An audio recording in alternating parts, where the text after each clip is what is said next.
Oh, hello there! Ikaw na ba yan? Yung hindi pinili? Pagod ka na bang maging option? Lagi ka na lang bang hindi priority?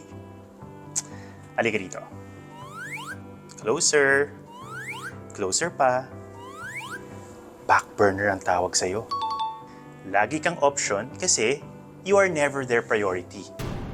Sakit, no? Nakakainsulto. So bakit ka pumapayag? Kahit nga tuwing eleksyon, okay lang sa'yo na hindi ka priority ng mga politiko. Maraming politiko ang walang pakialam tungkol sa totoong issue ng ating bayan tuwing nangangampanya. Nilalagay tayo sa back burner kumbaga at nililis ang atensyon ng publiko sa mga totoong problema ng ating bansa. Binubulag nila tayo sa kanilang mga song and dance number at sa kanilang papapakyut. Pero ang totoo, wala naman silang plataforma. Aasa ka bang magiging priority ng mga politikong ganyan? I don't think so. Sa darating na eleksyon 2025, piliin natin yung may totoong plataforma. Iwasan natin yung mga kandidatong nilalagay tayo sa back burner sa oras na manalo sila. Laging tandaan, sa ating pagboto, dapat totoo.